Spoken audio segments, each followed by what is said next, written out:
Let's discuss the different formats that you consider using to craft your solution. The first format is the PDF. Now, you might wonder, Jason, when should I use the PDF? Here's the answer. For the most part, it's up to you.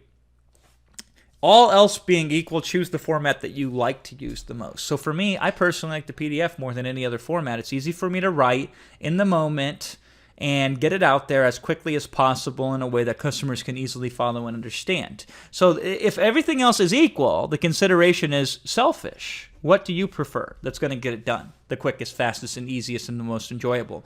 With that said, there are some types of content or focus that sort of dictate which type of format you will use. So it's very hard, for example, to teach Photoshop, how to use Photoshop in a PDF.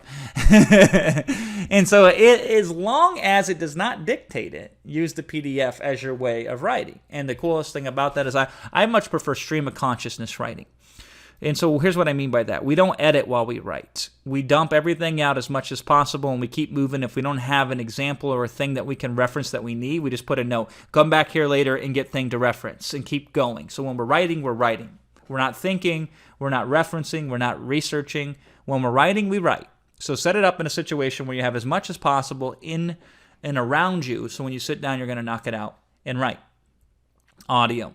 So audio is a really cool format that you can consider using specifically for products that are less step-by-step, look over my shoulders, first do this, then do that, then next do this. Or they're for easier for information that's not related to such very granular, specific focus on execution, right? So audio programs are very good when you're talking more about criteria-based products, like things you need to be aware of and consider, things that customers can reflect and ponder very easily in their mind without having something visual in place. And if you're very good at speaking off the cuff, or if you're very good at, like, let's say you're really slow at typing, but you're really fast at speaking, well, then maybe audio is the consideration for you. So if you prefer audio and the content doesn't dictate otherwise, then audio will be a good solution for you to focus on. In later modules, I'm going to break down very tactically the difference in approach and preparation and organization of information related to an audio versus a PDF versus a video versus something else. But for now, don't worry about that. Anything is better than nothing. Knock out that one-on-one problems, one problem, one solution, one sitting type of products are very easy to knock out in any format. And they don't have to be perfect because we're so narrow and focused that makes up for any other weakness that you might have currently that we're going to fix in later modules. A PowerPoint presentation. So if you like PowerPoint or Keynote and you're aware of them, or if it helps you articulate your message efficiently and clearly, then use PowerPoint. And what's cool about PowerPoint is you can mix it and you can show pictures as well as bullet points here. And again, in later modules, we'll break down specifically how to do PowerPoint and Keynote. Over the shoulders is really good if you're showing them things that are web-centric, step-by-step, or other things that would easily be shown in the wild on the internet than, by preparing a spreadsheet, a PowerPoint or some other type of methodology. So over the shoulder can work very well, and this is usually content dependent. So again, we want multiple solutions. So if you don't know how to do over the shoulder today, we skip over the shoulder. Find a solution and find a problem that you can solve without over the shoulder type of video. But in the future, you're going to have to, if you really want to be good in the long term and serve your market, you're going to have to learn all of these. But if you don't know one today, that's okay. You can skip the ones you don't know and focus on the one you do know. Focus on a solution for that so you can get it out the door and make money ASAP. The Mindmap. And so this is actually an example of Product E-Class Ultima, the outline of how I outlined the product out. And we're going to talk about product outlines here later on. But you can actually create full products on this. This is like the poor man's version of PowerPoint, where you want to really keep it lean and mean and clean and just go through it, bang, bang, bang, bang, bang, and get it out the door. And customers have no problem with these types of products that are mind map focused, especially at lower ticket price points, as long as the information is there, easily organized, and they can understand it and take action on. That's what matters the most. Full motion.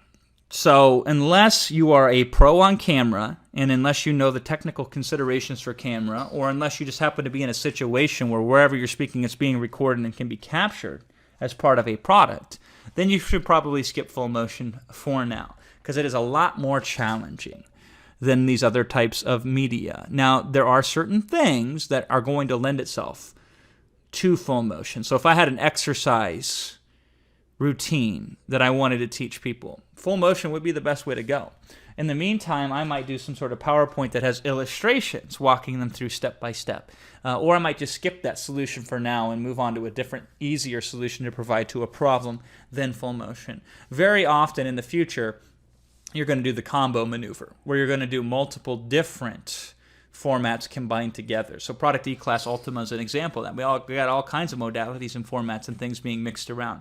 And very often you can create derivatives from specific types of content and turn it into other types of content. Like a video is automatically an audio. Just strip out the MP3 from it. And it's automatically a PDF. If you have slides like these, you save them as PDF. And now you have 3 things, and then you could transcribe it. So that's another PDF. So now you have 4 different things. Don't start there. With 1-1-1 type of problem solution sitting type of products, you really just need the one thing, the one format to knock it out and to go to town with, to create that solution and get it to the marketplace and start making money. And then you can always come back later and add more to it, or graduate and continue to level up and do additional things and add to your repertoire over time as you create higher value, higher priced offers.